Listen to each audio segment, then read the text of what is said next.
Welcome to Problem Solvers. Me and my guy Marco here chop it up in the office and go over real life real estate problems. That is right, man. Look, this is no YouTube joke. We talking about real life problems, real estate world.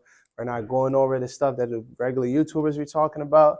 This is what actually goes on in the real estate world. Let's What go. we're actually doing. Let's That's get into right. it. Nah, they played us. Yo, what's good, family? Welcome back to another episode of Problem Solvers. We got my guy. Marco Morais here, man. What's going on, my guy? We got myself, Mike Gomes. We're going to go over some problems that we had in our business or that are going through our business throughout these whole entire things. Today, myself, I want to talk about follow-up because it was a big problem for me in the beginning. I used to follow up, not enough. Actually, still to this day, I don't follow up enough. What would you talk about follow-up? Like how was your follow-up process? How hard is it to actually stick to all your follow-ups? So I'm talking about leads, by the way. Yeah, so even sticking to follow-ups is really important because sometimes it could be a deal, right, where you could call somebody and then you ask them, because we always ask them, right, well, will you be ready to sell? Whenever you call them, they say, nah, I don't want to sell right now. Then you ask them, will you be ready to sell in the next 6 months? Mm-hmm. They say, yes, I'll be able to sell in the next 6 months. And then you just put the deal, you just put the deal aside.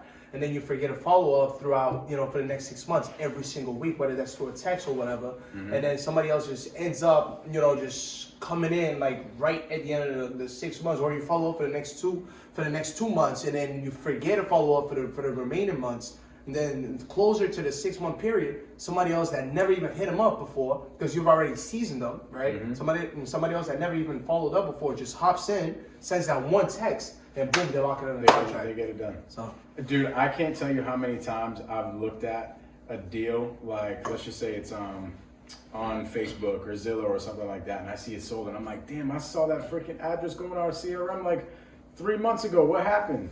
And then I look back and I'm like, yo, we missed the follow-up by like a couple weeks. That's right, man. Literally, that happens all the time. I had a deal, my second biggest deal ever, right? This is how crazy follow-up is. This is how like immediate follow-up is. I have my acquisition manager. This is the second biggest deal I ever did, okay? Mm-hmm. My acquisition manager, it's a Friday. He's about to leave the office and he's about to just be done for the day. He's like, I'm going to the gym, I'm out. But I'm like, bro, go make that seller call, because I knew he was talking about a lead that he was potentially going to get under contract. I'm like, just try one more time, because they didn't answer. I'm like, just try one more time.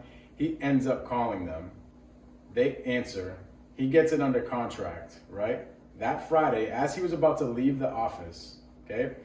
Then after that, I go check out the property. We already locked it up. So like 2 or 3 days later, I go to just check it out to see what it looks like. And I'm talking to the seller and they're like, hey, literally 2 hours after we signed you guys' contract, somebody called me and said, I want to buy your house. And we told them we couldn't go with them because we were already under contract with you. Wow. And I'm like, yo, literally 2 hours. So if you had waited for Monday, you would have technically lost the deal, right? It would have been done. Just because you didn't follow up, and it probably only took you about how long? Probably like 10 minutes, right? To just give them a call. But let's call it like 15, 30 minutes. Let's call it 15, 30 minutes from talking to, to presenting whatever number you guys wanted to lock it up at, and then locking up the contract. Let's call it about 30 minutes worth of work that probably made you guys a significant, amount of money for that period of time that you guys did. For like 30 minutes. I think the assignment fee was like $70-something thousand, the biggest assignment fee that I ever got. $70,000, right? For 30 minutes worth of work. For 30 minutes worth that we would have probably look, you cannot make this up, right? 30 minutes worth of work that this guy was just about to leave the office. Mm-hmm. And he came back into the office and he made one phone call that took him 30 minutes and he made $70,000. It is insane. Follow-up is literally the biggest thing. Mm-hmm. I would say the biggest opportunity people are missing out on in wholesale is following up on leads. They will not follow up enough, and then all of a sudden they look back in the CRM like 2 months later and all their leads are sold. And they're like, what the heck, right? So here's what you gotta do. You gotta have some sort of system in place that automatically follows up with people automatically, right? Whether it's your team members that have a certain SOP, like certain standard operating procedure, or you have something specifically doing it. Like shit, AI can do your follow-up now, but you gotta stay on top of it. That's right. In my business, for follow-up, it'll take about 17 follow-ups until we end up landing a contract. Isn't that nuts? That's amazing. That is nuts, man. That's definitely the way to do it. So what would you tell the people is the best way, right? It's the best way to go about following up with your leads. The best way, bro, to follow up with people is to give somebody homework, right? So let's just say I talk to a seller on the phone and they're not ready to sell their property yet. They got to go talk to their wife. I say, hey, why don't we do this? Why don't we end up getting on the phone in, a couple days, and in that time period, go have a conversation with your wife, figure out what they want to do, and let's all hop on the phone together, and then we'll all have a conversation. So I'm always giving somebody homework and then following up on that homework. And that's how I do my follow-up. Nah, man. I'm glad you said that because, most people, right, when they want to sell their home, whether they're married or then, they have parents or whatever, they always want to go back and consult their parent or, their parents, their wife or whatever, right? So it's always good to go ahead and just, ask them those, just give them the homework, as you just said now. Just tell them, hey, go back and talk to this person. Don't give me an answer now, right? Because once you hear the no, like the definite no, it's hard to go back to it, right? So before they even give you that definite no, you go in and you tell them, hey, before you even say anything, go talk to your parents or go talk to whoever you gotta talk to. Go talk to your wife. Then come back to us or we'll follow up in the next couple of days. If you don't call us by Monday, we'll follow up with you and see what is going on, right? So that way, right, you don't get a definite no, and that gives them time to think, and you stay in their mind, right? Because when they give you the definite no, they're just gonna discard you right there and then. Look, this guy's gone. He's out the deal. You know what I mean? I'm not selling my property, and that's just what it is, point blank, right? So what you just said is, man, it's key. So literally, it's always some sort of homework that we give somebody, and then we just follow up with that homework. Here's where I see people struggle the most with follow-up, is they'll come in and they'll just say, hey, I'm just following up. They'll come into the call and just say, hey, I'm just following up. Can't do that. Do you think a seller feels good when you're just following up? Nah, because you just treating them like a regular, lead, right? Right. They think that, what am I, one of your 100 follow-ups for the day, right? So you want to come in special, right? You want to come in talking about, hey, I remember we talked about you needed to have a conversation with your wife. How did that conversation go? Then the guy's like, oh yeah, I talked to this guy before. I'm starting to build a relationship now. I'm not just a follow-up. You see what I'm saying? So people don't want to feel like just follow-ups. Another thing I'll give people is when you are initially calling somebody, whether this is a follow-up in your system or a new lead, you want to come in as, hey, I'm calling for a specific reason. You're not calling just to follow up. Somebody doesn't feel good when they feel like they're just a follow-up. They feel like they're just one of your 100 calls for the day. They want to feel special. So I like to tell somebody, hey, somebody on my team told me to give you a call because you were looking to sell your property. And then I give them a reason of why I'm calling. And that makes them feel like, dang, this is somebody that's calling that's, this call is important. So never just go in by just saying, hey, I'm just following up with you, because that doesn't make somebody feel good. Could you imagine if somebody called you and you were like, yo, they were like, hey, I just am following up on the car insurance that we talked about. You're like, oh yeah, it's just one of them guys. So it's one of those guys, right? And then just go ahead and then your first thought is, how the heck am I gonna get out of this phone call? You know what I mean? Just, but that's one, man. But as for me, right, what I would say right now that is, that's something that I preach all the time and I constantly talk about is relationships, right? Because, that's basically what makes even with following up, it's building relationships, right? And the whole business itself, it's building relationships. Yeah, not even just leads. This is following up with, everybody. This is following up with employees. If employees have... I follow up with my employees with everything. Actually, I don't even call them employees, my team members. That's right. I follow up with my team members with everything, with their day-to-day, what they are doing in their day-to-day during the business, what they're doing in their actual life, their family life. 1,000%. I follow up on all that stuff because that's what like create somebody that wants to retain in your business. Like that's somebody that stays there. That's somebody that feels important to be there. Okay. Same thing with relationships, business relationships, friendships, anything. Following up with somebody, dude. I've done it like so wrong for the past couple of years with my personal friendships, where I have not followed up with my homies who have been my homies from the jump. Like They these end are up like my losing day a ones. shit ton of friendships just because of that, right? And then all it takes is just one regular text message. Hey man, Dude, how's it going? hey bro, how are you? And then just by doing that, you basically gluing a friendship for the next 5-10 years, just because you're 100%. following up on a monthly basis. It can be on a quarterly basis or whatever. But at least just sending that text, just letting them know that that you're actually thinking about them, right? And that's also one of my biggest mistakes, right? Because we get so busy onto whatever we're doing, we forget to follow people and With your homies that have nothing to do with real That's estate, nothing to right? do with- And those people are important, bro. My homies that Right. don't have anything to do with real estate, I love them to death. And like they're my peoples, bro. Like whether I'm up here or I'm down here, they're gonna be with me from the jump. Those are important people that you need by your side. I know a lot of people preach you should not be hanging out with anybody that is not doing the thing that you're doing. I disagree completely. I need time to check out of real estate, bro. That's right. As man. I'm working like Right. 50, 60, 70 hours a week sometimes, I don't want to talk about real estate. Sometimes I just want to be with the homies. That's right, man. I mean, for me, I don't really have many of those, but but whenever I get with those people, it's always a great time because you're not just talking about business. You're talking about the most shit that throughout the day you could think about. You could even be like, you know what, this even makes sense. I mean, but it's the things that keeps your mind away from from business and all that good stuff, right? And then you'll end up on topics that are even more important than business. Like a lot of my homies, bro, they're having kids now, they're getting married, they're doing all these things, and I'm looking up to them because I'm about to step in the position where I'm going to do that, right? And I'm looking up to them like, dang, bro, like I need you guys. I need you guys' help. That's right, man. I mean, you need somebody that's also going to be there for you moving forward, right? Not just not just business. It's also about I need to freaking bring a couch inside of my house, right?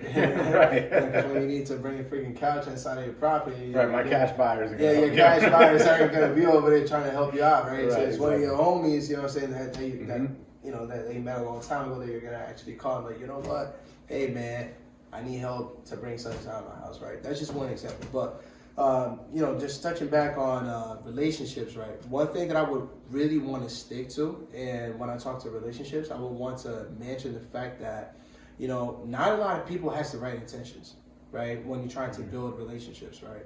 So 2 things that has saved me this far. I mean, before this, I got burned before, but now two things that's keeping me in track is non-circumvention agreements. So basically just keeping, whatever you guys discussed or whatever you told them or whatever you brought to the table, just making sure that there is no circumvention at all. They're not going to cut you out and go directly to the source, which is not the way of doing business. That is not the way of doing business. Then the second way is doing business with people that you actually trust somehow. If you're doing internal business, do internal business with people that you trust. Don't do internal business with, you can do external business, which is just referrals and stuff like that. That is fine. But when you do an internal business, like inside of your office, right. From your admins to your PMs to your bookkeepers, do business with people you trust. And if they give you one reason not to trust them, they're gonna give you a second reason. So get rid of them on the first chance. I like that. That's what I have to say. So the 2 things. Talk about the first one. Let's break that down. What do you call it again? Non-circumvention agreements. Non-circumvention agreements. Non-circumvention. So it's non-circumvention agreements. Love it. To be honest, I've never heard of that. Man, so it's there's 2 of them, right? There's the non-circumvention agreements. There's the non-disclosure agreements. Yeah, I've heard of non-disclosure agreements. So a lot of people sign non-disclosure agreements, but myself, I like to do non-circumvention agreements, which is, so non-disclosure agreements, all it's saying that is whatever you hear inside of this room, you cannot go out and to, so, you know, those NDAs, whatever you hear, whatever happens inside of this room, you cannot go out and tell anybody else. Right, so that's one. But, you know, but whoever's in that room, you can still go around from the person who invited you into that room and still go and talk to the person who was inside of that room because, you know, it's non-disclosure. So you cannot disclose it outside of that room where you guys was in, right? So it only protects whatever was in that room, but it doesn't protect who was in that room in terms of information, right? That makes sense. So the non-circumvention agreement is, even though, let's say you invited me to this meeting, but you're sitting right there, you know, this other guy sitting right there, but you was the one who invited me, right? And I have $1 million deal in which you put me onto. Now I found out that this guy is the guy that's gonna help us out to finalize the deal. Then I automatically just cut you out because we have nothing in agreement because we're just talking, right? The conversation is just in the air, right? I mean, it's not like we're gonna be talking and having a piece of paper right in front of us, just writing up agreements, right? So we're just having a regular conversation. And what happens is, I just automatically, you know, let's say I'll wait for you to go do something. I go over to this guy and tell this guy, hey, you know what? We don't need this guy. You can make more money. I'll make more money. Let's just cut him out completely, right? So that's what a non-circumvention agreement is for. Basically cutting out people that does that type of business. Right. So pretty much it's like, if I'm bringing my network somewhere, you can't... Protecting your value. Basically, that's what it is. Okay. You know, so and non-disclosure is more like protecting the information. Got it. Protecting the information, non-circumvention is protecting your value. Okay, that makes a lot of sense because I was kind of confused. I was like, wait, no. Non-disclosure, it protects your information. Non-circumvention protects your value, and that's the way to go, right? So those two things, right? And now that you brought it up, non-disclosure agreements and non-circumvention agreements is a must whenever you're doing business, right? Especially when you're in real estate. There's a lot of people with the right intentions, but 80% of people do not have the right intentions because they're money hungry. They're not success hungry. Those are two different things. Because success is built in the longevity, right? It's more so, you know, relationships. That's what builds success. But a lot of people, they look at what? They look at just money, right? They're just money hungry. So they have no principles. So those two things is what's actually gonna save your ass. I love it. Talk about how you utilize that in your business right now. So for me, the way I utilize non-circumvention agreements right now in my business is, I'll give you guys one example, very brief. Let's say there is a wholesaler, his wholesaler deal comes over to me because I have a huge buyers list of people that actually works with me. And then what happens is they tell me, hey, you know what, can I move this deal? Go ahead and move it. Okay, no problem. I'll move it for you. But what's going to happen is there's going to be a lot of people at the place that will check out the property, in which you will be there because you're the one that has direct contact with the seller. So you'll have to be there. So my people will be present at that same location taking a look at the property. Let's say they arrive before you arrive because you caught some traffic on the way. That means he's there with the people when you're not there. So what you do is you have him sign a non-circumvention agreement before you even go to that meeting, where he states that he will not go around you to, you know, to try to do business with your people without coming through you. And that's the way I use non-circumvention agreements. And non-disclosure agreements is when we are talking about very sensitive information. That could be in regards to taxes. That could be in regards to different, you know, could be tax strategies, could be deal strategies, could be, you know, different ways as to how we're going to do something, right? That is very sensitive that we don't want to put out there because, you know, you can sit all day long and talk on a podcast, but there are information that it's in-house information, right? So you have everyone in the room sign a non-disclosure agreement, meaning that once they leave that room, they cannot speak upon the conversation that we spoke about inside of that room. Love it. So the first one is more about circumstances. The second one is more about like specific information. That is correct. Got it. That's good, bro. That's good because at the end of the day, you really don't know. I'm a lover. I love everybody. You know what I'm saying? Okay. And it's hard for me sometimes. And bro, God bless my girlfriend.